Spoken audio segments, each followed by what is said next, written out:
Welcome to CC Plus. ഞാൻ Karthika.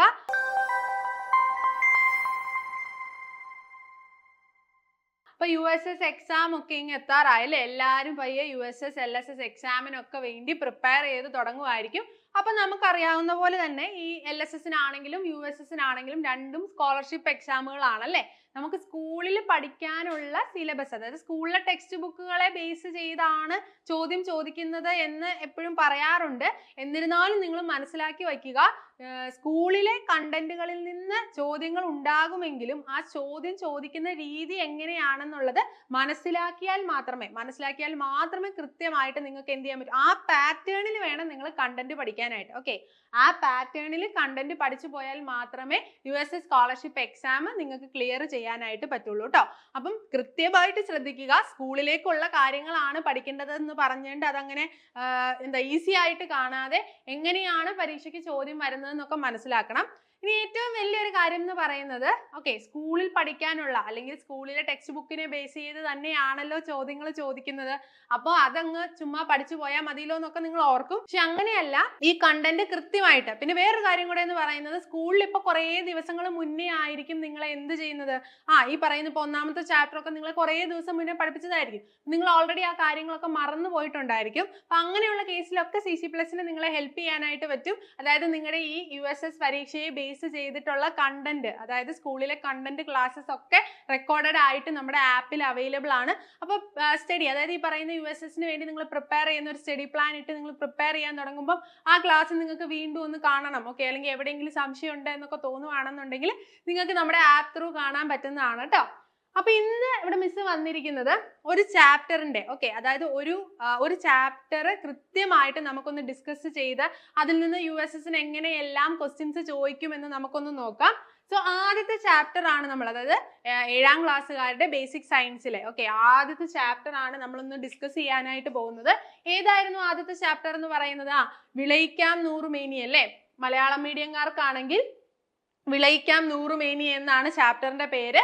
English മീഡിയംകാർക്കാണെങ്കിലോ towards a 100-fold yield അല്ലേ. അപ്പൊ നമുക്കറിയാം ഈ USSന് ഇംഗ്ലീഷ് മീഡിയംകാർക്കും മലയാളം മീഡിയംകാർക്കും എന്ത് ചെയ്യാൻ പറ്റും, എക്സാം അറ്റൻഡ് ചെയ്യാൻ പറ്റും. രണ്ടായിട്ടായിരിക്കും പരീക്ഷ നടക്കുന്നത്. അപ്പൊ അതിനെ ബേസ് ചെയ്ത് മിസ് ഇന്ന് ഡിസ്കസ് ചെയ്യാൻ പോകുന്ന ക്ലാസ്സിൽ രണ്ട് മീഡിയത്തിലും, അതായത് മലയാളം മീഡിയത്തിലുള്ള കൂട്ടുകാരും നമ്മുടെ കൂടെ കാണും, ഇംഗ്ലീഷ് മീഡിയത്തിലുള്ള കൂട്ടുകാരും നമ്മുടെ കൂടെ കാണും അല്ലേ. അപ്പൊ ഈ രണ്ട് കൂട്ടർക്കും കൂടി ഒരുമിച്ചാണ് മിസ് ഇന്നിവിടെ ക്ലാസ് പറയാനായിട്ട് പോകുന്നത്. അപ്പൊ ഇവിടെ നോക്കിക്കേ, ഈ പറയുന്ന വിളയിക്കാം നൂറുമേനി അല്ലെങ്കിൽ ടുവേർഡ്സ് എ 100-fold yield എന്ന് പറയുന്ന ചാപ്റ്ററിൽ നമ്മൾ ഏറ്റവും അറിഞ്ഞിരിക്കേണ്ട കോൺസെപ്റ്റ് എന്ന് പറയുന്നത് എന്താണ്? അതാണ് ഇവിടെ കൊടുത്തിട്ടുള്ളത്. അതായത് ഒരു ഗുണമേന്മയുള്ള വിത്ത് നമ്മൾ തിരഞ്ഞെടുക്കുന്ന സമയത്ത് അല്ലെ, ഗുണമേന്മയുള്ള വിത്ത് എന്ന് പറയുമ്പോൾ എന്താ, ക്വാളിറ്റി ഉള്ള ഒരു സീഡ് നമ്മൾ തിരഞ്ഞെടുക്കുന്ന സമയത്ത് എന്തെല്ലാം കാര്യങ്ങളാണ് ശ്രദ്ധിക്കേണ്ടതെന്നാണ് പറയുന്നത്. ഓക്കെ, അതായത് നല്ല വിളവ് ലഭിക്കാനായിട്ട് നമ്മൾ ഒരു ഗുണമേന്മയുള്ള വിത്തായിരിക്കും അല്ലെ, ഹൈ ക്വാളിറ്റി ഉള്ള സീഡ് ആയിരിക്കും സെലക്ട് ചെയ്യുന്നത്. കൊടുക്കുന്നു ഗുഡ് ക്വാളിറ്റി ഉള്ള സീഡ് ആയിരിക്കും നമ്മൾ സെലക്ട് ചെയ്യുന്നത്. അപ്പൊ ഈ ചാപ്റ്ററിൽ നിങ്ങൾ ഏറ്റവും ആദ്യം അറിഞ്ഞിരിക്കേണ്ട ഒരു കോൺസെപ്റ്റ് എന്ന് പറയുന്നത്, പരീക്ഷയ്ക്കൊക്കെ വേണ്ടി പ്രിപ്പയർ ചെയ്യുമ്പോൾ നിങ്ങൾ അറിഞ്ഞിരിക്കേണ്ട ഒരു കോൺസെപ്റ്റ് എന്ന് പറയുന്നത്, ഗുണമേന്മയുള്ള വിത്തിനായി തിരഞ്ഞെടുക്കുന്ന ആ വിത്തിന് എന്തെല്ലാം ക്വാളിറ്റീസ് ഉണ്ടായിരിക്കണം, അതായത് എന്തെല്ലാം ഗുണമേന്മകൾ ഉള്ള വിത്തായിരിക്കണം നമ്മൾ തിരഞ്ഞെടുക്കേണ്ടത് എന്നുള്ളത് നിങ്ങൾ കൃത്യമായിട്ട് അറിഞ്ഞിരിക്കണം. അതിനെ ബേസ് ചെയ്ത് പരീക്ഷയ്ക്ക് നിങ്ങൾക്ക് ചോദ്യങ്ങൾ കാണും. ഇവിടെ നോക്കിക്കേ, ഇവിടെ വിത്തിനായി തിരഞ്ഞെടുക്കുന്ന ഒരു ചെടി, ഓക്കെ, അല്ലെങ്കിൽ വിത്തിനായി തിരഞ്ഞെടുക്കുന്ന ഒരു ഫലം, അല്ലെങ്കിൽ വിത്തിനായി തന്നെ തിരഞ്ഞെടുക്കുന്ന, അതായത് തിരഞ്ഞെടുക്കുന്ന വിത്ത് എന്ന് പറയുന്നത് എങ്ങനെയുള്ളതായിരിക്കണം എന്ന് അറിയാനായിട്ട് കുറച്ച് ഓപ്ഷൻസ് കൊടുത്തിട്ടുണ്ട്. നോക്കിക്കേ, വിത്തിനായിട്ട് നമ്മൾ തിരഞ്ഞെടുക്കുന്ന ചെടി എന്ന് പറയുന്നത് കായ്ഫലം കുറവുള്ളതായിരിക്കും. ഓക്കെ, എപ്പോഴെങ്കിലും നമ്മൾ കായ്കൾ കുറച്ച് കിട്ടുന്ന ഒരു ചെടിയെ നമ്മൾ അടുത്ത ഒരു ചെടി ഉണ്ടാക്കാനായിട്ട് നമ്മൾ യൂസ് ചെയ്യുമോ? ഒരിക്കലും ഇല്ല. അപ്പൊ വിത്തിനായിട്ട് നമ്മൾ തിരഞ്ഞെടുക്കുന്ന ചെടി എന്ന് പറയുന്നത് എപ്പോഴും എന്തായിരിക്കണം, കായ്ഫലം കൂടുതലുള്ളതായിരിക്കണം, നല്ല പോലെ ആരോഗ്യമുള്ള ഒരു ചെടിയായിരിക്കണം അല്ലെ, നല്ല ആരോഗ്യമുള്ള ചെടിയായിരിക്കണം. വളർച്ച മുരടിച്ചതോ അല്ലെങ്കിൽ രോഗബാധയുള്ളതോ ആയിട്ടുള്ള ചെടിയൊക്കെ നമ്മൾ ഈ പറയുന്ന വിത്തിനായിട്ട് തിരഞ്ഞെടുക്കാൻ പാടുണ്ടോ? ഒരിക്കലും ഇല്ല. അപ്പൊ ഇവിടെ നോക്കിക്കേ, തിരഞ്ഞെടുക്കുന്ന ഫലം എങ്ങനെയുള്ളതായിരിക്കണം, നല്ല മൂപ്പെത്തിയ ഫലമൊക്കെ ആയിരിക്കണം. ഇനി ഇവിടെ നോക്കിക്കേ, വിത്തിന്റെ കാര്യം, വിത്ത് എങ്ങനെയായിരിക്കും, പുറമെ കേട് വന്നതോ അല്ലെങ്കിൽ പുറമെ അതിന്റെ സീഡ് കോട്ടിലൊക്കെ എന്തെങ്കിലും കേട് വന്നതോ അങ്ങനെയുള്ളതൊന്നും ആവരുത്. സ്വാഭാവികമായ ആകൃതി ഉള്ളതും സ്വാഭാവികമായ ഭാരമുള്ളതും ഒക്കെ ആയിട്ടുള്ള സീഡുകളായിരിക്കണം, വിത്തുകളായിരിക്കണം നമ്മൾ സെലക്ട് ചെയ്യേണ്ടത്. ഓക്കെ, അത് തന്നെ ദേ ഇവിടെ ഇംഗ്ലീഷ് മീഡിയം കൂട്ടുകാർക്ക് വേണ്ടി കൊടുത്തിട്ടുണ്ട്. വിത്തിനായിട്ട് നമ്മൾ സെലക്ട് ചെയ്യുന്ന ഒരു പ്ലാന്റ് എന്ന് പറയുന്നത് എങ്ങനെയായിരിക്കണം? ഹൈ യീൽഡിങ് ആയിരിക്കണം, നല്ല ഹെൽത്തി പ്ലാന്റ് ആയിരിക്കണം, ഒരു തരത്തിലുള്ള ഇൻഫെക്ഷനോ കാര്യങ്ങളോ ഒന്നും ഉണ്ടാവരുത്, അതായത് രോഗപ്രതിരോധ ശേഷി ഉള്ളതായിരിക്കണം. അപ്പം ഈ കാര്യങ്ങളൊക്കെ നമ്മൾ മേജർ ആയിട്ട് ഈ കോൺസെപ്റ്റ് നമ്മൾ മനസ്സിലാക്കി വെക്കണം. അതായത് വിത്തിനായിട്ട് നമ്മൾ ഒരു ചെടി തിരഞ്ഞെടുക്കുകയാണെന്നുണ്ടെങ്കിൽ ആ ചെടി എങ്ങനെയുള്ളതായിരിക്കണം എന്നാ പറഞ്ഞത്? നമുക്ക് ഒരുപാട് കായ്ഫലം തരുന്നതായിരിക്കണം, രോഗങ്ങളൊന്നും ഉള്ളതാകരുത് അല്ലേ, രോഗബാധയൊന്നും ഉള്ളതാവരുത്. അതുപോലെ തന്നെ കൃത്യമായിട്ട് വളരാനായിട്ടുള്ള കെൽപ്പുള്ളതായിരിക്കണം, വളർച്ചയൊന്നും മുരടിച്ചു പോയതോ അങ്ങനെയൊന്നും ആവരുതെന്നാണ് ഇവിടെ പറഞ്ഞിരിക്കുന്നത് കേട്ടോ. അപ്പം ആ കാര്യമാണ് ഗുണമേന്മയുള്ള ഒരു വിത്ത് നിങ്ങൾ സെലക്ട് ചെയ്യുമ്പോൾ കൃത്യമായിട്ട് അറിഞ്ഞിരിക്കേണ്ട ഒരു പോയിന്റ് എന്ന് പറയുന്നത്. ഇനി നോക്കിക്കേ അടുത്ത സ്ലൈഡ്. വിത്തിൽ നിന്ന് മാത്രമാണോ പുതിയ സസ്യങ്ങൾ എപ്പോഴും ഉണ്ടാകുന്നതെന്നാണ് ഇവിടെ ചോദ്യം കൊടുത്തേക്കുന്നത്. എപ്പോഴും ഈ പറയുന്ന വിത്തിൽ നിന്ന് മാത്രമായിരിക്കുമോ പുതിയ സസ്യങ്ങൾ ഉണ്ടായി വരുന്നത്? നിങ്ങൾ എപ്പോഴും വിത്തിൽ നിന്ന് മാത്രം പുതിയ സസ്യങ്ങൾ ഉണ്ടാകുന്നതാണോ കണ്ടിട്ടുള്ളൂ? അങ്ങനെയാണെങ്കിൽ ഇവിടെ ശ്രദ്ധിച്ചോ, എപ്പോഴും വിത്തിൽ നിന്ന് മാത്രമായിരിക്കത്തില്ല പുതിയ സസ്യങ്ങൾ ഉണ്ടായി വരുന്നത്. ഇവിടെ നോക്കിക്കേ, കുറച്ച് ഉദാഹരണങ്ങൾ കൊടുത്തിട്ടുണ്ട്, കുറച്ച് ചെടികൾ ഇവിടെ കൊടുത്തിട്ടുണ്ട്. ഏതൊക്കെയാ? കറിവേപ്പ് കൊടുത്തിട്ടുണ്ട്, ഇഞ്ചി കൊടുത്തിട്ടുണ്ട്, ഇലമുളച്ച് കൊടുത്തിട്ടുണ്ട്, കുരുമുളക് കൊടുത്തിട്ടുണ്ട്. കണ്ടോ? ഇവരെല്ലാവരും വിത്തിൽ നിന്ന് തന്നെ പുതിയ സസ്യങ്ങൾ ഉണ്ടാകുന്നതിന് ഉദാഹരണങ്ങളല്ല. ഓക്കെ, മറ്റു വഴികൾ സ്വീകരിക്കുന്നവരാണ്. അങ്ങനെയാണ് നമുക്കൊന്ന് നോക്കാം അതെന്താന്നുള്ളത്. ഇവിടെ തന്നെ നോക്കി അതിന്റെ ഇംഗ്ലീഷ് കൊടുത്തിട്ടുണ്ട് കേട്ടോ. അതായത് കറിവേപ്പിന് കറി ലീഫ് പ്ലാന്റ്, ഇഞ്ചിക്ക് ജിഞ്ചർ പ്ലാന്റ്, ദെൻ ഇലമുളച്ചി ബ്രയോഫില്ലം, പിന്നെയോ പെപ്പർ പ്ലാന്റ്. ഈ ബ്രയോഫില്ലം എന്ന് പറയുന്ന ഈ കിടക്കുന്ന ചെടി കണ്ടോ, ഇലമുളച്ചി എന്ന് പറയുന്ന ചെടിയാണ്. ഇത് ഈ പറയുന്ന വിത്തിൽ നിന്ന് അല്ലാതെയും പുതിയ ചെടികൾ ഉണ്ടാക്കിയെടുക്കാം എന്നുള്ളതിന് ഒരു പെർഫെക്റ്റ് എക്സാമ്പിൾ ആണ്. ഇവിടെ നോക്കിക്കേ, ഈ ബ്രയോഫില്ലം എന്ന് പറയുന്ന ചെടിയുടെ അറ്റത്ത് ലീഫിന്റെ സൈഡിൽ ഇത് കണ്ടോ, പുതിയ പുതിയ ചെടികൾ കുഞ്ഞിതായിട്ട് ഉണ്ടായി നിൽക്കും. എന്നിട്ട് ഈ ചെടി എന്ത് ചെയ്യും? ഇത് നമ്മൾ മണ്ണിലേക്ക് നട്ട് കഴിയുമ്പോൾ അതൊരു പുതിയ പ്ലാന്റ് ആയിട്ട് വളർന്നു വരുമായിരിക്കും ചെയ്യുന്നത്, പുതിയൊരു ചെടിയായിട്ട് വളർന്നു വരുമായിരിക്കും ചെയ്യുന്നത്. അപ്പം ഈ രീതിയിൽ പരീക്ഷയ്ക്ക് നിങ്ങളോട് ചോദിക്കാം. അപ്പൊ നോക്കി, ഇത് നമ്മളിപ്പോ ഫില്ല് ചെയ്യുകയാണെന്നുണ്ടെങ്കിൽ നമുക്ക് ഇതിന്റെ എക്സ്പ്ലനേഷനും കൂടെ ഒന്ന് നോക്കിയിട്ട് പറയാം. അപ്പൊ ഈ രീതിയിൽ പുതിയ ചെടികൾ ഉണ്ടാവുന്നതിനെ നമ്മൾ വിളിക്കുന്നതാണ് എന്ത്? കായിക പ്രജനനം അല്ലെങ്കിൽ വെജിറ്റേറ്റീവ് പ്രൊപ്പഗേഷൻ. ഇത് കിടക്കുന്നു. ഇംഗ്ലീഷിൽ നമുക്ക് എന്തെന്ന് പറയാം? വെജിറ്റേറ്റീവ് പ്രൊപ്പഗേഷൻ അല്ലേ, കായിക പ്രജനനം എന്ന് പറയാം. അതായത് സസ്യത്തിന്റെ കായിക ഭാഗങ്ങളായ എന്തൊക്കെയാ? വേരുണ്ട്, തണ്ട്, ഇല, പൂകാണ്ഡം. കണ്ടോ? വേര്, തണ്ട്, ഇല, പൂകാണ്ഡം എന്നിവയിൽ നിന്ന് പുതിയ തൈകൾ ഉണ്ടാക്കുന്ന പ്രക്രിയയാണ് നമ്മൾ എന്തെന്ന് പറയുന്നത്? കായിക പ്രജനനം എന്ന് പറയുന്നത്. ഓക്കെ, അപ്പൊ ഇവിടെയാണെന്ന് നോക്കിക്കേ, നമ്മൾ കൃത്യമായിട്ട് മാർക്ക് ചെയ്യുമ്പോൾ നമുക്ക് പറയാം. ഇപ്പൊ കറിവേപ്പ് എന്നാണെന്നുണ്ടെങ്കിൽ നമുക്ക് വേര് എന്ന് പറയാം അല്ലെ. പിന്നെ ഇലമുളച്ചി നമ്മൾ എങ്ങനെയായിരുന്നു? നേരത്തെ നമ്മൾ പറഞ്ഞു ഇലമുളച്ചി ഇലയിൽ നിന്നാണ് ഉണ്ടായി വരുന്നത്. ഇഞ്ചി എന്ന് പറയുമ്പോൾ നമുക്ക് ഭൂകാണ്ഡം എന്ന് പറയാം അല്ലെ, ഭൂകാണ്ഡം എന്ന് പറയാം. പിന്നെ അടുത്തത് ഏതായിരുന്നു? കുരുമുളക്. ഓക്കെ, കുരുമുളക് എന്ന് പറയുമ്പോൾ നമുക്ക് തണ്ടെന്ന് കൊടുക്കാം. അപ്പൊ പരീക്ഷയ്ക്ക് നിങ്ങൾ ഇത് ഇങ്ങനെ കൃത്യം പഠിച്ചു വെക്കണം. ഇനി ചോദ്യം വരുന്നത്, ഇത് നിങ്ങൾ എന്താണെങ്കിലും സ്കൂളിൽ പഠിച്ചിട്ടുള്ളതായിരിക്കും, നിങ്ങളത് പഠിച്ചു വെക്കും, അതെനിക്കറിയാം. പക്ഷെ പരീക്ഷയ്ക്ക് USS എക്സാമിന് എങ്ങനെയാണ് ചോദ്യം വരുന്നതെന്നാണ് ഞാൻ പറയാൻ പോകുന്നത്.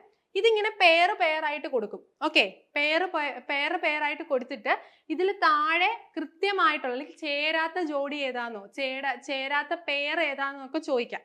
ഓക്കെ, ചിലപ്പം കറക്റ്റ് ആയിട്ടുള്ള പെയർ ഏതാന്ന് സെലക്ട് ചെയ്യാനായിരിക്കും, ചിലപ്പോൾ തെറ്റിച്ചു കൊടുക്കും. ഇപ്പൊ നോക്കിക്കേ, ഇലമുളച്ചിയുടെ നേരെ തണ്ടെന്ന് കൊടുത്തു കഴിഞ്ഞു കഴിഞ്ഞാൽ ബാക്കിയുള്ള ഓപ്ഷൻ എല്ലാം നോക്കുമ്പോൾ തെറ്റായിട്ടുള്ള ഓപ്ഷൻ കണ്ടുപിടിക്കാൻ പറഞ്ഞ് ഇതായിരിക്കും തെറ്റായിട്ടുള്ള ഓപ്ഷൻ.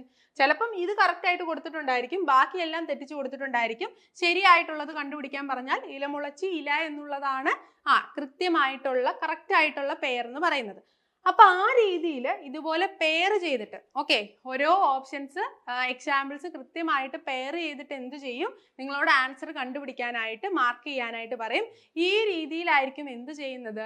USS എക്സാമിന് നിങ്ങളോട് പരീക്ഷയ്ക്ക് ചോദ്യങ്ങൾ ചോദിക്കുന്നത്. അപ്പൊ ഒന്ന് ഓർത്ത് നോക്കിക്കേ, ഈ ഭാഗം നിങ്ങൾ സ്കൂളിൽ പഠിക്കുമ്പം നിങ്ങൾ കാണാതെ പഠിച്ചു വയ്ക്കും അല്ലേ, കാരണം നിങ്ങളോട് പരീക്ഷ ഇങ്ങനെ എഴുതാനേ ചോദിക്കത്തുള്ളൂ. പക്ഷെ USS പരീക്ഷ നിങ്ങൾക്കറിയാം, അതും കൂടെ ഓർക്കുക. ഒരു MCQ അല്ലെ, ഒബ്ജക്റ്റീവ് ആയിട്ടുള്ള എക്സാം ആണ്. അതായത് OMR ഷീറ്റിലൊക്കെ നിങ്ങൾ ആൻസർ മാർക്ക് ചെയ്യുന്ന ഒരു എക്സാം ആണ്. അപ്പൊ എങ്ങനെയായിരിക്കും? ഒരു ചോദ്യത്തിന് 4 ഓപ്ഷൻ കാണും. ഈ 4 ഓപ്ഷനിൽ നിന്നായിരിക്കും നിങ്ങൾ ഒരു ഉത്തരം, കൃത്യമായിട്ടുള്ള ഒരു ഉത്തരം സെലക്ട് ചെയ്യേണ്ടത്. അതിനിപ്പോ OMR ഷീറ്റ് ഇത് ഇങ്ങനെയാണ്, ചുമ്മാ ഞാൻ പറയാണ്. OMR ഷീറ്റ് ABCD ഇങ്ങനെ ഉണ്ടെന്ന് വെച്ചോ. ഇത് A ആണ്, ഇത് B ആണ്, ഇത് C ആണ്, D ആണ്. ഓക്കെ, അപ്പൊ ഒന്നാമത്തെ ചോദ്യത്തിന്റെ ഉത്തരം ബി ആണെന്ന് നിങ്ങൾക്ക് തോന്നിയാൽ നിങ്ങൾ എന്ത് ചെയ്യണം? ഈ ബി എന്ത് ചെയ്യണം? മാർക്ക് ചെയ്യുകയാണ് വേണ്ടത്. ഈ രീതിയിലായിരിക്കും OMR ഷീറ്റിലെ എക്സാം നടക്കുന്നത്. അപ്പം നിങ്ങൾ ഏത് കണ്ടന്റ് ഏരിയ പഠിച്ചാലും അവിടെ നിന്ന് എങ്ങനെയാണ് ഒരു ഒബ്ജക്റ്റീവ് ടൈപ്പ് ക്വസ്റ്റ്യൻ, അപ്പൊ പാറ്റേൺ നിങ്ങൾ അറിഞ്ഞിരിക്കണം അല്ലേ? ഇപ്പൊ ഞാൻ പറഞ്ഞൊരു ഉദാഹരണം എന്ന് പറയുന്നത് ഈ പെയർ, ഈ ഏരിയയിൽ നിന്ന് ചോദിക്കാനുള്ള ഒരു സാധ്യത എന്ന് പറയുന്നത് പെയർ ആയിട്ട് കണ്ടുപിടിക്കുക അല്ലെ, പെയർ കൃത്യമായിട്ടുള്ള പെയർ ഏതാണ് അല്ലെ തെറ്റായിട്ടുള്ള പെയർ ഏതാണെന്ന് കണ്ടുപിടിക്കാനൊക്കെയാണ് ഇവിടെ ചോദിക്കാനായിട്ട് സാധ്യതയുള്ളത് കേട്ടോ. ഓക്കെ, അപ്പൊ എന്താണ് കായിക പ്രജനനം അല്ലെങ്കിൽ വെജിറ്റേറ്റീവ് പ്രൊപ്പഗേഷൻ എന്താണെന്നുള്ളതൊക്കെ നമ്മൾ നോക്കി. ഇനി ഇവിടെ നോക്കിക്കേ, അടുത്തൊരു ഭാഗം കൊടുത്തിട്ടുണ്ട് ലെയറിംഗ് അല്ലേ. ലെയറിംഗ് അല്ലെങ്കിൽ എന്താ മലയാളത്തിൽ നമുക്ക് എന്ത് പറയാം? പതിവയ്ക്കൽ അല്ലെ, പതിവയ്ക്കൽ അല്ലെങ്കിൽ ലെയറിംഗ്.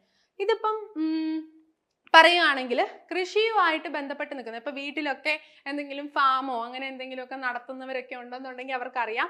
അല്ലെങ്കിൽ അത്യാവശ്യം ഗാർഡനിങ്ങും കാര്യങ്ങളും ഒക്കെ ഇൻട്രസ്റ്റിംഗ് ആയിട്ട് ചെയ്യുന്നവരാണെന്നുണ്ടെങ്കിൽ ഇതിനെക്കുറിച്ച് ഒരു ഐഡിയ അവർക്കുണ്ടാവും. അപ്പൊ ഇവിടെ നോക്കിക്കേ, പതിവയ്ക്കൽ ലെയറിംഗ് എന്ന് പറയുന്ന പ്രോസസ്സ്. അപ്പൊ നമുക്ക് എന്താണെങ്കിലും ആദ്യം നമുക്ക് പതിവയ്ക്കൽ എന്താണ് അല്ലെങ്കിൽ ഈ ലെയറിംഗ് എന്ന് പറയുന്ന പ്രോസസ്സ് എന്താണെന്നുള്ളത് നമ്മൾ അറിയണം. അതായത് മാതൃസസ്യത്തിന്റെ കമ്പുകളിൽ വേര് മുളപ്പിച്ച ശേഷം ആ ഭാഗം മുറിച്ചു നട്ട് പുതിയ ചെടി ഉണ്ടാക്കുന്നതിനെയാണ് നമ്മൾ പതിവയ്ക്കൽ എന്ന് പറയുന്നത്. അതായത് ഇവിടെ ഉദാഹരണം നോക്കുക, നമ്മുടെ കയ്യിൽ ഇപ്പോൾ ഒരു ചെടിയുണ്ട്. ആ ചെടിക്ക് ഇത് ഇങ്ങനെ ഒരു ബ്രാഞ്ച് ഉണ്ടെന്ന് ഓർക്കുക. ഓക്കെ, ഇതൊരു ചെടിയാണ്, മണ്ണിൽ ഇങ്ങനെ നിൽക്കുകയാണ്, നമ്മുടെ കയ്യിൽ ഒരു ചെടിയുണ്ട്, അതിന് ഇലയൊക്കെ ഉണ്ട്. അപ്പൊ നോക്കുക, ഈ ബ്രാഞ്ചില് ഈ പോയിരിക്കുന്ന ശിഖരത്തിൽ നമ്മൾ എന്ത് ചെയ്യും? ഇവിടെ നമ്മൾ വേരുകൾ മുളപ്പിച്ചെടുക്കും. ഇവിടെ വേരുകൾ ഇങ്ങനെ മുളപ്പിച്ചെടുക്കും.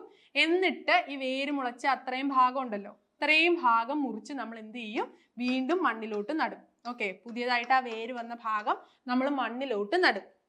അങ്ങനെ നമ്മൾ എന്ത് ചെയ്യുമായിരിക്കും ചെയ്യുന്നത്? പുതിയൊരു ചെടിയെ ഉണ്ടാക്കിയെടുക്കുകയായിരിക്കും ചെയ്യുന്നത്. അതിന് നമ്മൾ വിളിക്കുന്ന പേരാണെന്ത്? പതിവയ്ക്കൽ. ക്ലിയർ ആണോ? അതിന് നമ്മൾ പറയുന്നതാണ് പതിവയ്ക്കൽ. അപ്പൊ ഇംഗ്ലീഷിലാണെങ്കിൽ നോക്കിക്കേ, layering it is the practice of producing plantlets by cutting and planting the stem of a mother plant after generating roots from it. ഒരു മദർ പ്ലാന്റിന്റെ സ്റ്റെമ്മിൽ നമ്മൾ എന്ത് ചെയ്യും? റൂട്ട്സ് ഉണ്ടാക്കി എടുക്കും. എന്നിട്ട് അത് എന്ത് ചെയ്യും? പുതിയതായിട്ട് മണ്ണിലോട്ട് നട്ട് പുതിയ ചെടി ഉണ്ടാക്കി എടുക്കും. അപ്പൊ ഇതിന്റെ എല്ലാത്തിന്റെയും കോൺസെപ്റ്റ് ഇനി മുന്നോട്ട് പഠിക്കും തോറും നിങ്ങൾ ഓരോ ടേമുകൾ പഠിക്കും ഈ ചാപ്റ്ററിൽ. അതായത് ഇപ്പൊ ലെയറിംഗ് എന്ന് പറഞ്ഞല്ലേ, ഇപ്പൊ ലെയറിംഗ് എന്ന് പറയുന്ന ഒരു ടേം നമ്മൾ പഠിച്ചു. ഇനി ഇത് കഴിയുമ്പോൾ അടുത്ത നിങ്ങൾ പഠിക്കും എന്താ? ഗ്രാഫ്റ്റിംഗ്. ഇത് കഴിയുമ്പോൾ നിങ്ങൾ ഗ്രാഫ്റ്റിംഗ് പഠിക്കും, അല്ലെങ്കിൽ മലയാളത്തിൽ അതിനെ കമ്പൊട്ടിക്കൽ എന്നൊക്കെ നമ്മൾ വിളിക്കും. ഗ്രാഫ്റ്റിംഗ് പഠിക്കും. അതിനുശേഷം നിങ്ങൾ എന്ത് പഠിക്കും? ബഡ്ഡിങ് പഠിക്കും. അല്ലെങ്കിൽ മുകുളമുട്ടിക്കൽ എന്നൊക്കെ പറഞ്ഞ് ബഡ്ഡിങ് പഠിക്കും. അങ്ങനെ ഒരുപാട് ടേമുകൾ നിങ്ങൾ മുന്നോട്ട് പഠിക്കും.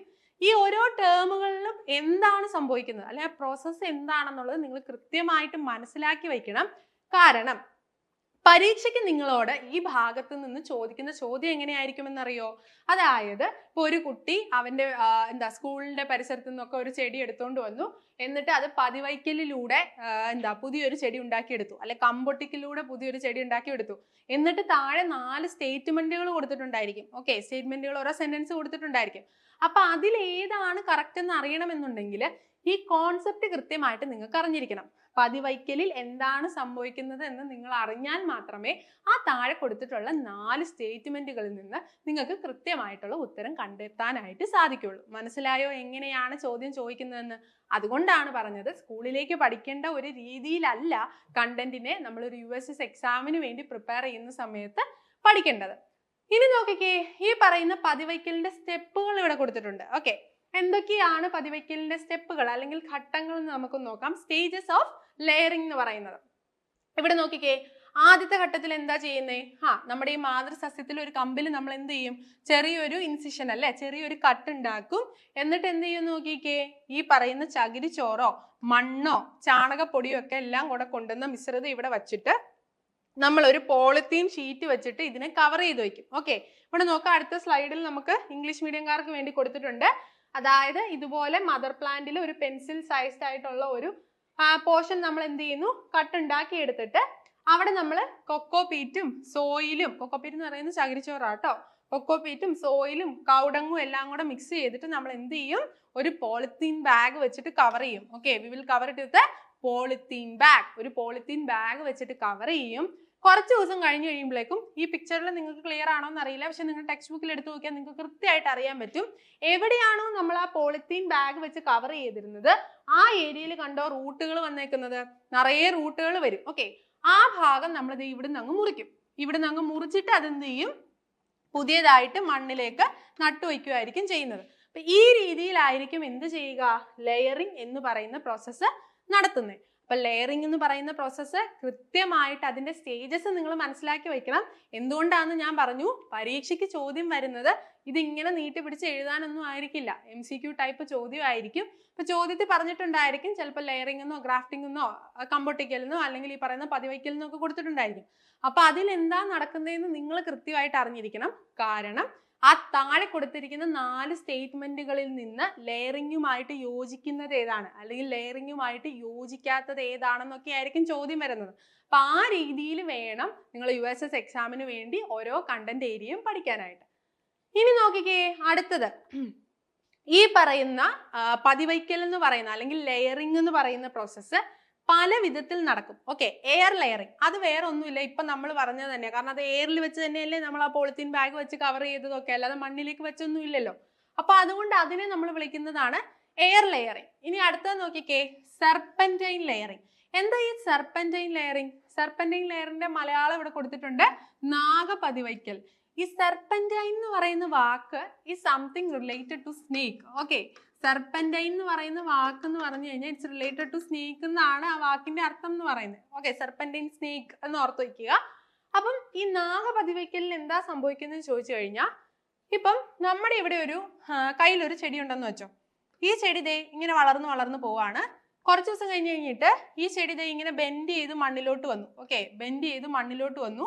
ഏത് ഭാഗമാണോ മണ്ണിൽ വന്ന് മുട്ടുന്നത് ആ ഭാഗത്ത് എന്ത് ചെയ്യും, വേര് വരും. വേര് വന്നിട്ട് അവിടുന്ന് അടുത്ത ചെടി വളരും. വീണ്ടും അത് താഴത്തോട്ട് വരും. ഇവിടെ വന്ന് മുട്ടുമ്പം വീണ്ടും വേര് വരും. ഇത് വീണ്ടും മുകളിലോട്ട് പോകും. അടുത്ത ചെടി താഴത്തേക്ക് വരുമ്പോൾ എന്ത് സംഭവിക്കും, ഇവിടെ വേര് വരും. ഇപ്പൊ ഒന്ന് നോക്കിക്കേ, ഈ ചെടി മുന്നോട്ട് മുന്നോട്ട് പോകുന്ന പാറ്റേൺ എങ്ങനെയാന്ന്, ഒരു സ്നേക്ക് പോകുന്ന പോലെ അല്ലേ. ഒരു സ്നേക്ക് ഇങ്ങനെ ഇങ്ങനെ ഇങ്ങനെ ഇങ്ങനെ പോകുന്ന പോലെയാണ് എന്ത് ചെയ്യുന്നത്, ഒരു സ്നേക്ക് പോകുന്ന പോലെയാണ് ഈ പറയുന്ന ചെടിയുടെ പോക്ക് അവിടെ നടക്കുന്നത്. അതുകൊണ്ടാണ് അത്തരത്തിലുള്ള ലെയറിങ്ങിനെ നമ്മൾ എന്തെന്ന് വിളിച്ചത്, നാഗപതിവയ്ക്കൽ അല്ലെങ്കിൽ സെർപെന്റൈൻ ലെയറിംഗ് എന്ന് വിളിച്ചത്. ഓക്കെ, അപ്പൊ അങ്ങനെ സെർപെന്റൈൻ ലെയറിംഗ് കാണിക്കുന്ന കുറച്ച് ചെടികളുടെ പേര് ഇവിടെ കൊടുത്തിട്ടുണ്ട്. ബൊഗെയിൻവില്ല, മുല്ല, പിച്ചി, കുരുമുളക്, മുന്തിരി, ജമന്തി, വെറ്റില, ഇതൊക്കെ ഇത്തരത്തിൽ സെർപെന്റൈൻ ലെയറിംഗ് കാണിക്കുന്നതാണ്. എയർ ലെയറിംഗ് കാണിക്കുന്ന പേര, കശുമാവ്, സപ്പോട്ട, റോസ്, ചാമ്പ, അത്തി, ബദാം. ഇതും കൃത്യമായിട്ട് പഠിച്ചു വെക്കണം. എന്തുകൊണ്ടാ, ഞാൻ നേരത്തെ പറഞ്ഞതുപോലെ പെയർ ചെയ്ത് ചോദിക്കാം അല്ലെ, തെറ്റായ ജോഡി ഏതാണ്, ശരിയായ ജോഡി ഏതാണെന്നൊക്കെ ചോദിക്കാം. ഇതിന്റെ തന്നെ ഇംഗ്ലീഷ് പേരുകൾ ഇവിടെ കൊടുത്തിട്ടുണ്ട് കേട്ടോ. Bougainvillea, jasmine, betel, pepper, grapes, chrysanthemum. Okay, അപ്പം ഇത്രയും കാര്യങ്ങൾ ഈ രീതിയിൽ വേണം എന്ത് ചെയ്യാൻ, USS എക്സാമിന് വേണ്ടി പഠിക്കാൻ. ഇനി ഞാൻ നേരത്തെ പറഞ്ഞല്ലേ, ലെയറിംഗ് എന്ന് പറയുന്ന പ്രോസസ്സ് കഴിഞ്ഞു കഴിഞ്ഞാൽ മറ്റൊരു അല്ലെങ്കിൽ ലെയറിംഗ് പോലെയുള്ള മറ്റൊരു പ്രോസസ്സാണ് എന്ത്, ഗ്രാഫ്റ്റിംഗ് അല്ലെങ്കിൽ കമ്പൊട്ടിക്കൽ എന്ന് പറയുന്നത്. എങ്ങനെയാണ് ഈ കമ്പൊട്ടിക്കൽ അല്ലെങ്കിൽ എന്താണ് കമ്പൊട്ടിക്കൽ എന്ന് നമുക്ക്, അല്ലെങ്കിൽ ഗ്രാഫ്റ്റിംഗ് എന്ന് പറഞ്ഞ് നമുക്ക് നോക്കാം. ഇത്രേ വ്യത്യാസമുള്ളൂ. ഗുണമേന്മയുള്ള ഒരു സസ്യത്തിന്റെ കമ്പ് നമ്മൾ എടുത്തിട്ട് അതേ വർഗത്തിൽപ്പെട്ട സസ്യത്തിലോട്ട് കൊണ്ട് ഒട്ടിച്ചു വയ്ക്കുകയാണ് ചെയ്യുന്നത്. അതായത് ഒരേ വർഗത്തിലുള്ള 2 ചെടി നമുക്ക് നോക്കാം. ഇവിടെ നോക്കിക്കേ, ഇവിടെ ഒരു ചെടി ഉണ്ടായിരുന്നു. ഈ ചെടി ഇങ്ങനെ റൂട്ടോട് കൂടി മണ്ണിൽ നിൽക്കുന്ന ഒരു ചെടിയാണേ. ഇനി നോക്കിക്കേ, ഇതാണ് അതിന്റെ ഒരു ശിഖരം. ഓക്കെ, ഇനി ഇതേ വർഗത്തിൽ തന്നെ പെട്ട മറ്റൊരു ചെടിയെ നമ്മൾ എടുക്കുവാണ്. പക്ഷെ ആ ചെടിയിൽ നിന്ന് അത് നല്ല ഗുണമേന്മയുള്ള ഒരു ചെടിയാണ്. അപ്പൊ അതിനെ നമുക്ക് ഇതിലോട്ട് കൊണ്ടുവന്ന് യോജിപ്പിക്കണം. അപ്പൊ നമ്മൾ എന്ത് ചെയ്യും, ഇവിടെ നിന്ന് ചെറിയൊരു പീസ് നമ്മൾ എന്ത് ചെയ്യും, മുറിച്ചെടുക്കും. ഓക്കെ, ചെറിയൊരു പീസ് നമ്മൾ മുറിച്ചെടുക്കും. എന്നിട്ട് അത് കൊണ്ടുവന്ന് നമ്മൾ ഈ ചെടിയിലോട്ട് വയ്ക്കുകയായിരിക്കും ചെയ്യുന്നത്. അപ്പൊ ഇവിടെ 2 ടേമുകൾ നിങ്ങൾ കൃത്യമായിട്ട് ഓർത്ത് വയ്ക്കണം. ഈ പറയുന്ന റൂട്ടോട് കൂടി നിൽക്കുന്ന ചെടി ഉണ്ടല്ലോ, വേരോടെ കൂടി നിൽക്കുന്ന ചെടിയെ നമ്മൾ വിളിക്കുന്ന പേരാണെന്ത്, റൂട്ട് സ്റ്റോക്ക്. ഓക്കെ, അതിനെ നമ്മൾ വിളിക്കുന്ന പേരാണ് റൂട്ട് സ്റ്റോക്ക്. ഇംഗ്ലീഷിലും മലയാളത്തിലും ഇങ്ങനെ തന്നെയാട്ടോ പറയുന്നത്. അപ്പൊ റൂട്ടോട് കൂടിയ ചെടിയെ എന്തെന്ന് ഓർക്കുക, റൂട്ട് സ്റ്റോക്ക് എന്ന് ഓർക്കുക. ഇനി നമ്മൾ ഏത് ചെടിയിൽ നിന്നാണോ ഇത് ഈ പറയുന്ന കമ്പ് ഒട്ടിക്കാനായിട്ട് ഇങ്ങോട്ട് കൊണ്ടുവരുന്നത് അതിനെ നമ്മൾ വിളിക്കുന്ന പേരാണ് സയൺ. ഓക്കെ, ഇംഗ്ലീഷിലാണെങ്കിൽ SCION, അല്ലെങ്കിൽ നമുക്ക് എങ്ങനെ എഴുതാം, സയൺ. ഓക്കെ, ഈ 2 ടേമുകൾ ഒരു കാരണവശാലും നിങ്ങൾ മറന്നു പോകരുത്. റൂട്ടോട് കൂടി നിൽക്കുന്ന ഈ ചെടിയെ റൂട്ട് സ്റ്റോക്ക് എന്നും, ഏതിൽ നിന്നാണോ നമ്മൾ കമ്പ് ഇങ്ങോട്ട് കൊണ്ടുവരുന്നത് അതിനെ നമ്മൾ എന്തെന്ന് വിളിക്കും? സയൻ എന്ന് വിളിക്കും. ഓക്കെ, ഈ രീതിയിലായിരിക്കും എന്ത് നടത്തുന്നത്? ഗ്രാഫ്റ്റിംഗ് അല്ലെങ്കിൽ കമ്പൊട്ടിക്കൽ എന്ന് പറയുന്ന പ്രോസസ്സ് നടക്കുന്നത്. അതിലിവിടെ കൊടുത്തിട്ടുണ്ട് കണ്ടോ, വേരോട് കൂടിയ ചെടിയെ നമ്മൾ റൂട്ട് സ്റ്റോക്ക് എന്ന് വിളിക്കും, പുതിയതായിട്ട് കൊണ്ടുവരുന്നതിനെയാണ് നമ്മൾ സയൻ എന്ന് വിളിക്കുന്നതെന്നൊക്കെ ഓർത്ത് വയ്ക്കുക. ഇപ്പം നമ്മൾ 2 കാര്യങ്ങൾ പറഞ്ഞല്ലേ? ഏതൊക്കെയാ പറഞ്ഞേ? ആദ്യം പറഞ്ഞു ലെയറിങ് പറഞ്ഞല്ലേ, പതിവയ്ക്കൽ, ലെയറിങ് പറഞ്ഞു. അതിനുശേഷം എന്താ പറഞ്ഞേ? ഗ്രാഫ്റ്റിംഗ് പറഞ്ഞു. ഇതിന്റെ ഒക്കെ എങ്ങനെയാ ചെയ്യുന്നതെന്നുള്ളതും പറഞ്ഞായിരുന്നേ. ഗ്രാഫ്റ്റിംഗ് പറഞ്ഞു, അല്ലെങ്കിൽ കമ്പൊട്ടിക്കൽ എന്ന് പറഞ്ഞു. ഇനി നോക്കിക്കേ, ഇവിടെ അടുത്തത് വരുന്നു ബഡ്ഡിങ് അല്ലെ. മൂന്നാമത് നമ്മൾ പറയാൻ പോകുന്നതാണ് ബഡ്ഡിങ്. ഇതും കമ്പൊട്ടിക്കൽ പോലെ തന്നെയാണ്, പക്ഷെ അവിടെ ഒട്ടിക്കാനായിട്ട് കൊണ്ടുവരുന്നത് എന്തിനെയാണെന്നറിയോ? മുകുളത്തിനെ ആയിരിക്കും, ബഡ്ഡിനെ ആയിരിക്കും. അതുകൊണ്ട് ഈ ബഡ്ഡിങ്ങിനെ നമ്മൾ എന്തെന്ന് വിളിക്കും? മുകുളം ഒട്ടിക്കൽ എന്ന് വിളിക്കും. അതായത് നമ്മുടെ റൂട്ട് സ്റ്റോക്കിലേക്ക് കൊണ്ടുവരുന്ന സയൻ എന്ന് പറയുന്നത് മുള വന്ന ഒരു ഭാഗമായിരിക്കും. ഇത് ഉദാഹരണം ഇവിടെ നോക്കിക്കോ. ഓക്കെ, ഇത് നോക്കിക്കേ, ഒരു ചെടിയിൽ നിന്ന് നമ്മൾ ഇതിലോട്ട് കൊണ്ടുവന്ന് ഒട്ടിക്കാനായിട്ട് മുറിച്ചെടുക്കുന്നത് ഇതുപോലെ ചെറിയ മുള വരാനായിട്ട് നിൽക്കുന്ന ഒരു ഭാഗമായിരിക്കും നമ്മൾ മുറിച്ചു കൊണ്ടുവന്ന് ഈ ചെടിയിലോട്ട്, റൂട്ട് സ്റ്റോക്കിലോട്ട് കൊണ്ട് ഒട്ടിക്കുന്നത്. എന്നിട്ട് അതിനെ ഒരു പോളിത്തീൻ കവർ വെച്ചൊക്കെ കവർ ചെയ്ത് വയ്ക്കും. കുറച്ച് ദിവസം കഴിഞ്ഞ് കഴിയുമ്പോഴേക്കും അവിടെ നിന്ന് ഇങ്ങനെ പുതിയതായിട്ട് ഒരു ബ്രാഞ്ച് എമർജ് ചെയ്ത് വരുന്നതായിട്ട് നമുക്ക് കാണാൻ പറ്റും. അപ്പൊ ഇങ്ങനെ പല രീതിയിൽ നമുക്ക് എന്ത് ചെയ്യാൻ പറ്റും? പല രീതിയിൽ നമുക്ക് പുതിയ ചെടികളെ ഉണ്ടാക്കിയെടുക്കാനായിട്ട് പറ്റും. അപ്പം ഇത് കൃത്യമായിട്ട് നിങ്ങൾ അറിഞ്ഞിരിക്കണം. കാരണം ലെയറിങ്ങിൽ എന്താണ് നടക്കുന്നത്, ഗ്രാഫ്റ്റിങ്ങിൽ എന്താണ് നടക്കുന്നത്, അതുപോലെ തന്നെ ബഡ്ഡിങ്ങിൽ എന്താണ് നടക്കുന്നതെന്നൊക്കെ നിങ്ങൾ അറിയണം. കാരണം പരീക്ഷയ്ക്ക് ഞാൻ പറഞ്ഞില്ലേ, ഇപ്പോൾ കുറച്ച് കൂട്ടുകാർ ചേർന്ന് അല്ലെ, ഒരു കുട്ടിയെ അവരുടെ വീടിന്റെ അടുത്ത് നിന്ന് ഒരു ഇന്ന ചെടി എടുത്തുകൊണ്ട് വന്നു, എന്നിട്ട് എന്ത് ചെയ്തു? പതിവയ്ക്കൽ നടത്തി, എന്നിട്ട് 4 സ്റ്റേറ്റ്മെന്റുകൾ കൊടുക്കും. അപ്പൊ ഇതെല്ലാം ഏതാന്നൊക്കെ അറിഞ്ഞാൽ മാത്രമേ കൃത്യമായിട്ട് അതിൽ നിന്ന് ലെയറിങ്ങിന്റെ, പതിവയ്ക്കലിന്റെ സ്റ്റേറ്റ്മെന്റ് ഏതാണ്, അല്ലെങ്കിൽ കമ്പൊട്ടിക്കലിനോട് ചേരുന്ന സ്റ്റേറ്റ്മെന്റ് ഏതാണെന്നൊക്കെ നിങ്ങൾക്ക് സെലക്ട് ചെയ്യാനായിട്ട് പറ്റുള്ളൂ. കഴിഞ്ഞില്ല, ഇനി ഇതേ ചാപ്റ്ററിൽ നമുക്ക് ഇതുപോലെ കുറേ ടേമുകൾ മുന്നോട്ട് പഠിക്കാനായിട്ടുണ്ട്. അതാണ് ഈ പറയുന്ന വർഗസങ്കരണം അല്ലെങ്കിൽ ഹൈബ്രിഡൈസേഷൻ എന്നൊക്കെ പറയുന്നത്. ഓക്കെ, അപ്പൊ ഈ ഹൈബ്രിഡൈസേഷൻ എന്നൊക്കെ പറയുന്നത് നമുക്കിപ്പോൾ പറഞ്ഞ പോലെ തന്നെ പുതിയതായിട്ടൊരു ചെടിയെ നമ്മുടെ ഇഷ്ടത്തിന് ഉള്ള ക്വാളിറ്റീസ് ഒക്കെ ഉള്ള ചെടികളെ തമ്മിൽ കൂട്ടി, അതായത് ഇപ്പൊ മറ്റൊരു ചെടിക്ക് ഒരുപാട് ഡിസീസ് റെസിസ്റ്റൻസ് കൂടുതലാണ്, രോഗപ്രതിരോധ ശേഷി കൂടുതലാണ്, ഒരെണ്ണത്തിന് കുറവാണ്. അപ്പൊ ആ കുറവുള്ള ചെടിയിലേക്ക് ഇത് കൊണ്ടുവരാനൊക്കെ വേണ്ടി നമ്മൾ ഹൈബ്രിഡൈസേഷൻ ഒക്കെ നടത്തും. അപ്പൊ അങ്ങനത്തെ കൂടുതൽ കാര്യങ്ങളെല്ലാം ഇതിൻ്റെ അകത്ത് നമുക്ക് പഠിക്കാനായിട്ടുണ്ട്. അപ്പൊ നമ്മൾ മനസ്സിലാക്കേണ്ട കാര്യം, ഇങ്ങനെ കൃത്യമായിട്ട് ഓരോ കണ്ടന്റ് ഏരിയ പഠിക്കുമ്പോഴും അതിൽ നിന്ന് എങ്ങനെയെല്ലാം ചോദ്യം വരാമെന്ന് മനസ്സിലാക്കി നമ്മൾ പഠിക്കുമ്പോഴുള്ള ഗുണം എന്ന് പറയുന്നത്, ഈ പറയുന്ന USS സ്കോളർഷിപ്പ് എക്സാമുകളൊക്കെ നിങ്ങൾക്ക് നേടിയെടുക്കാനായിട്ടുള്ള സാധ്യത കൂടും. നിങ്ങൾ സ്കൂളിൽ പഠിക്കുന്ന പോലെ സാധാരണ പഠിച്ചുകൊണ്ട് പോയിട്ട് കാര്യമില്ല. കാരണം ഇപ്പൊ തന്നെ ഞാൻ പറഞ്ഞില്ലേ, സ്റ്റേറ്റ്മെന്റ് ബേസ്ഡ് ആണ് ചോദ്യം വരുന്നത്. അപ്പൊ പഠിക്കുന്ന കണ്ടന്റ് ഏരിയ പരീക്ഷയ്ക്ക് വേണ്ടി എക്സാം ഓറിയന്റഡ് ആയിട്ട് വേണം നമ്മൾ പഠിച്ചു പോകാനായിട്ട്. അപ്പൊ അങ്ങനെ ഇനി കുറച്ച് മാസങ്ങളല്ലേ, 2 മാസമൊക്കെ നമ്മുടെ മുന്നിലുള്ളൂ. ഈ 2 മാസത്തിൽ വളരെ ഈസി ആയിട്ട് മുന്നേ നിങ്ങളെ സ്കൂളിൽ പഠിപ്പിച്ചു പോയ കാര്യങ്ങളൊക്കെ നമുക്ക് ഇവിടെ വീണ്ടും റിവൈസ് ചെയ്ത് വീണ്ടും നിങ്ങൾക്ക് ക്ലാസ്സസ് ഒക്കെ കാണാൻ പറ്റും. നമ്മുടെ ഈ പറയുന്ന ക്ലാസ്സസ് എല്ലാം നമ്മുടെ ആപ്പിൽ റെക്കോർഡഡ് ആയിട്ട് അവൈലബിൾ ആണ്. അപ്പൊ എത്രയും പെട്ടെന്ന് നമ്മുടെ USSന്റെ ബാച്ചിലോട്ട് എല്ലാവരും ജോയിൻ ചെയ്യുക. ജോയിൻ ചെയ്യാനായിട്ട് നമുക്ക് സ്ക്രീനിൽ ഒരു നമ്പർ കൊടുത്തിട്ടുണ്ട്. കൂടുതൽ ഡീറ്റെയിൽസ് അറിയാനായിട്ട് 9496949929 എന്നുള്ള നമ്പറിൽ കോൺടാക്ട് ചെയ്താൽ മതി. ഇനി അതല്ല, നമുക്കിവിടെ ഫ്രീ ആയിട്ടുള്ള സ്റ്റഡി ഗ്രൂപ്പ്, LSSന്റെ ഒക്കെ സ്റ്റഡി ഗ്രൂപ്പ്സ് അവൈലബിൾ ആണ്. അതിന്റെ ലിങ്കും കാര്യങ്ങളും ഒക്കെ നമ്മൾ ഈ വീഡിയോയുടെ താഴെ കൊടുക്കാം. അപ്പൊ എത്രയും പെട്ടെന്ന് USS എക്സാമിന് വേണ്ടി മിസ് പറഞ്ഞ പോലെ പഠിച്ചു തുടങ്ങിക്കോ. കൂടുതൽ ഡീറ്റെയിൽസും ടിപ്സും ഒക്കെ ആയിട്ട് അടുത്ത വീഡിയോയിൽ കാണാം. Thank you.